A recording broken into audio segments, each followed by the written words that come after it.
सभी को मेरा नमस्ते।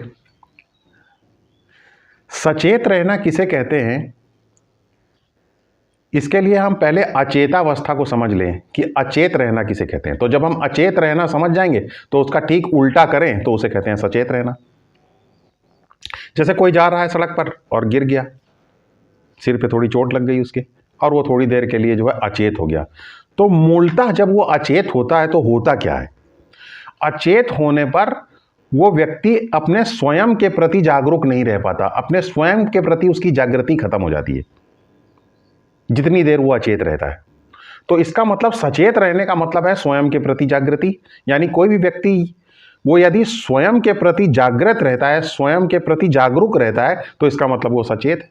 और अगर वो स्वयं के प्रति जागृत नहीं रहता तो इसका मतलब वो अचेत है। अब अचेत रहने के लिए कोई बेहोश होना जरूरी नहीं है, किसी गड्ढे में गिरना जरूरी नहीं है। हो सकता है बिना गड्ढे में गिरे ही स्वयं के प्रति जागृत ना हो और इस प्रकार वो अचेतावस्था में चल रहा हो। जागृत अवस्था में भी अचेतावस्था रहती है, जिसे अंग्रेजी में जो है कहते हैं एब्सेंट माइंडेडनेस। तो ये एब्सेंट माइंडेडनेस भी एक प्रकार की अचेतावस्था ही है। तो जब ये आप एब्सेंट माइंडेड रहते हैं या अचेत अवस्था में रहते हैं तो होता क्या है? ये कुछ इस प्रकार की चीज है कि आप जो है अपने घर से बाहर गए हुए हैं 10-15 दिन के लिए, या ज़्यादातर घर से बाहर ही रहते हैं, और आपके घर का इस्तेमाल भिन्न भिन्न प्रकार के जीव जंतु करते रहते हैं। चूहा, छछूंदर, बिल्ली, ये सब आपके घर में अपना आते जाते रहते हैं। कॉकरोच घूमता रहता है चारों तरफ आपके घर में, क्योंकि आप उपस्थित ही नहीं है कि आप इनको रोक सकें। तो ये आपके घर को अपना घर बनाए हुए हैं। तो उसी प्रकार जब आप एब्सेंट माइंडेड रहते हैं या अचेतावस्था में रहते हैं, सचेत नहीं रहते हैं अपने स्वयं के प्रति, तो इसका परिणाम ये होता है कि जो नकारात्मक भावनाएं या नकारात्मक विचार होते हैं, ये आपके ध्यान को अपने अंदर अवशोषित स्वयं ही करके अपने संवेग के द्वारा, क्योंकि इनकी आदत पड़ी रहती है लगातार चलते रहने की, तो ये आपके ध्यान को अपनी तरफ यांत्रिक रूप से अपने अंदर खींच के अवशोषित कर लेते हैं और अपना चला करते हैं। और चूंकि आप उपस्थित ही नहीं है तो आप इसको रोक नहीं पाते।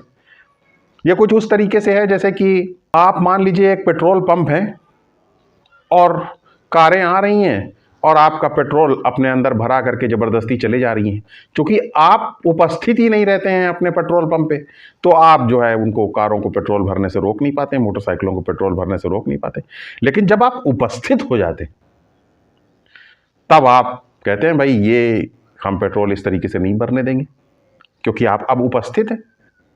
तो उसी प्रकार जब आप सचेत हो जाते हैं तो जो फीलिंग्स और इमोशंस यांत्रिक तरीके से आपका ध्यान अपने अंदर अवशोषित करके अपने आप चला करते थे, ऑटोमेटिकली जो चला करते थे, आपकी इच्छा के विपरीत चला करते थे, फिर आपकी इच्छा के विपरीत नहीं चल पाएंगे, क्योंकि आपके सचेत होने से आपकी अचेतावस्था और आपके सचेत अवस्था के बीच में संघर्ष शुरू हो जाएगा।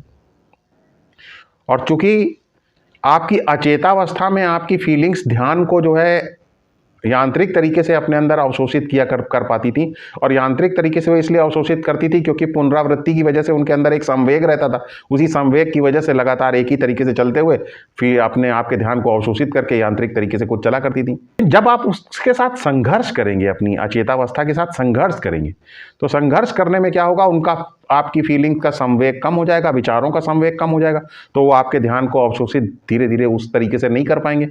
और जैसे जैसे उनकी शक्ति कम होती जाएगी वैसे वैसे आपकी जो अचेतावस्था है वो आपकी सचेतावस्था में बदलती जाएगी। इसको कहते हैं आपके अवचेतन मन को आपके चेतन मन में बदल जाना, आपकी एब्सेंट माइंडेडनेस को आपकी प्रेजेंस में बदल जाना। तो जब यांत्रिक तरीके से फीलिंग्स और इमोशंस आपके ध्यान को अवशोषित करके चला करते थे तो उसका नुकसान क्या होता था? जबरदस्ती वो चला करते थे और विचार जो है वो इमोशंस, नेगेटिव विचार, नेगेटिव इमोशंस को प्रोड्यूस करते थे, आपको आहत करते रहते थे और आप लगातार दुखी बने रहते थे। और अपनी ऊर्जा सबसे ज़्यादा तो आप खर्च करते थे।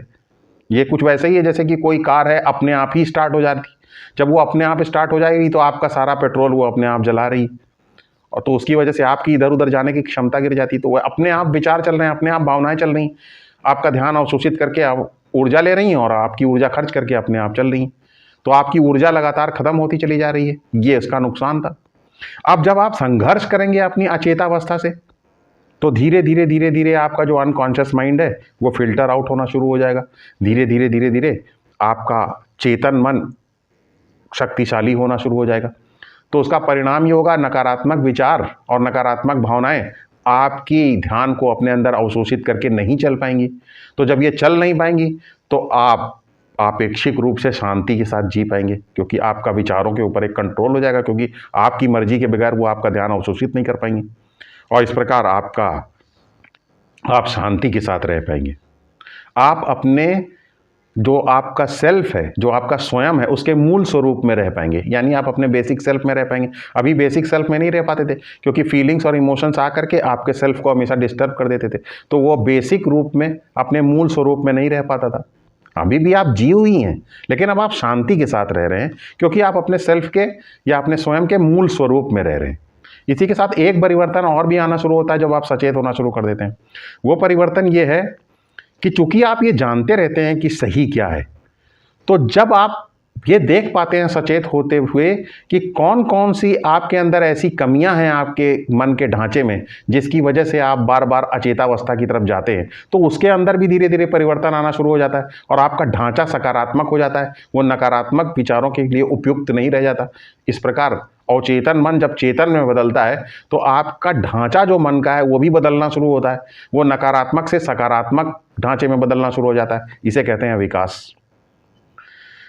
इसी जागरूक रहने की अवस्था को जब हम साक्षी भाव में बदल देते हैं, यानी अपने विचार को आते जाते देखते हैं, तब शास्त्र की मदद से इसी साक्षी भाव को हम अपनी पूर्णता में बदल देते हैं, यानी शांति को पूर्णता में बदल देते हैं, क्योंकि जीवन का जो मूल उद्देश्य है वो शांति के साथ जीना नहीं बल्कि पूर्णता के साथ जीना है। यदि कोई व्यक्ति पूर्ण है तो अशांत होने के बावजूद भी उसके ऊपर कोई फर्क नहीं पड़ेगा।